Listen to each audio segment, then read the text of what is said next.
Brock Lesnar has returned to WWE.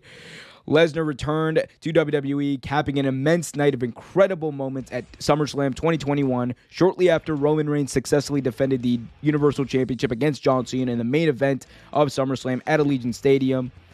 The unmistakable riff of Lesnar's music filled the arena, sending shockwaves throughout the crowds as they melted down in disbelief, shock, and awe as the Beast emerged in a full beard, ponytail, getting ready to face Roman Reigns in the ring as special counsel Paul Heyman looked on in shock and awe himself. Reigns and Heyman retreated, leaving Lesnar in the ring, who received a huge pop.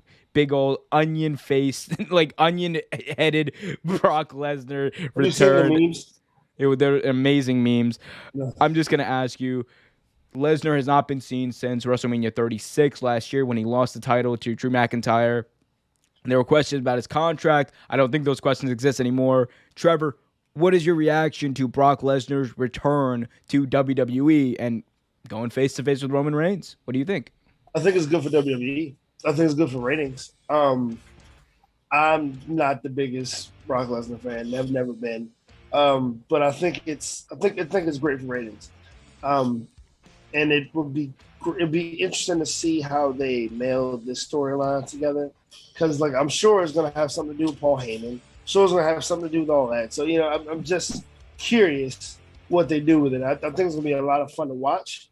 And I personally have never seen Samurai Brock before, so I'm ready to see it. So we'll see what happens. See what happens. It could be great for WWE, honestly, and SmackDown alike. Big old hipster Brock Lesnar with his ponytail hair and beard. So here's the thing.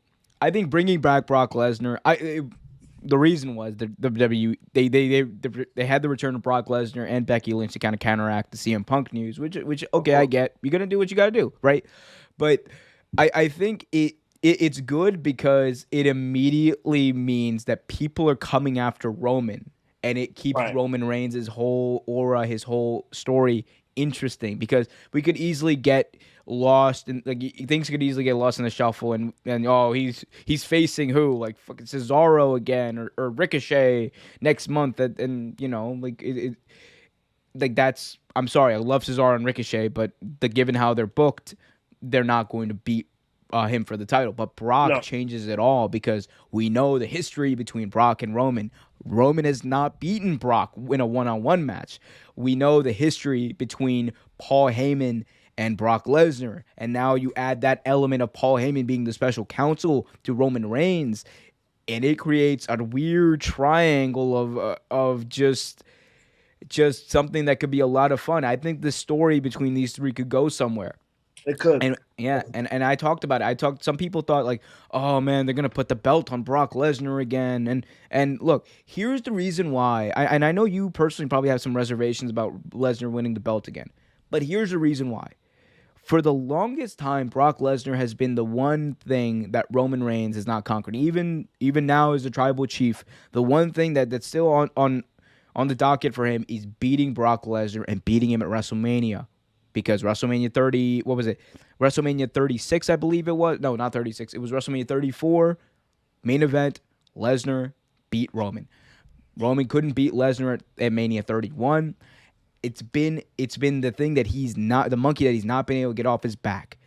And you could do a storyline where Lesnar beats Roman for the title with interference from Roman's special counsel Paul Heyman, which stacks the deck against Roman Reigns and turns him into a face, and a badass face who has proven that he's a badass, who's proven that he can be a top heel, who's proven that he can be the guy. And a Roman Reigns who people are actually interested in. A face Roman Reigns who people are actually interested in and want to see succeed and conquer and retire the Beast incarnate. Brock Lesnar at WrestleMania 38. That's how you build that this could up. happen. It could happen. And like now that you mentioned that, I forgot that he hadn't beat him. I thought he actually did beat Brock at one point. But I wasn't aware that he hadn't. I think he beat him at some Saudi show, but but that's not canon. We don't talk about those. Well, I mean, yeah, most people don't. But no, like I mean, it's one of those things where you could have a tremendous storyline built around it, like you said, and it could all culminate at WrestleMania 38. But I mean, it's just all how WWE does it. You know what I mean? If they play the cards right, they have a great storyline that'll last. And I hope they do. I hope they don't mess this up, but because this could be an amazing storyline. I mean, and they'll see those two titans in the ring. And dude, Brock Lesnar is like almost not even there now. Dude, he's so small now compared to what he used to be. He's slim and trim. I can't hear you, dude. He's still a badass. He could still rip me in half. Like Brock I Lesnar mean, is a behemoth of a man. oh, But yeah. Still big guy. I think this is. I mean, it's still going to be a great match. These are two people who know each other well too, Trevor. That's the other thing, and they're both over now. That's the biggest difference from the times they faced each other in the past. Both of them are super over.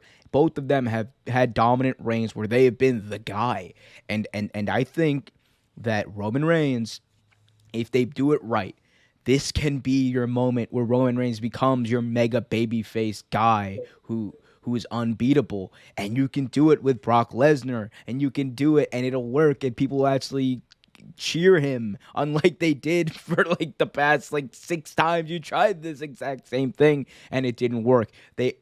It's just a matter of how much are they willing to really make Brock look bad, or how much are they willing to play with the story, because look, at the end of the day, the entire reason Brock beat Undertaker at WrestleMania 30 was to turn Brock into an unbeatable monster. So a babyface, presumably Roman Reigns at the time, would conquer him. So that all of that rub that Brock got from the Undertaker streak, everything that and beating John Cena and like that beatdown at SummerSlam 2014, all of that would be immediately shined right onto Roman Reigns or whoever that babyface was, and boom, you have your guy, the star of the company. That hasn't happened yet, and I think this is when you do it, because they finally, by God, finally did it the right way by making a Roman Reigns character that people legitimately want to cheer for, and who legitimately looks like he has earned the right to be cheered. Because before that, dude, like, what was he doing? He was like, I can, and I will. Well, it was stupid. Now he's just like now he's the head of the table, and he can still be this tweener badass guy that people want to cheer for, and it'll work.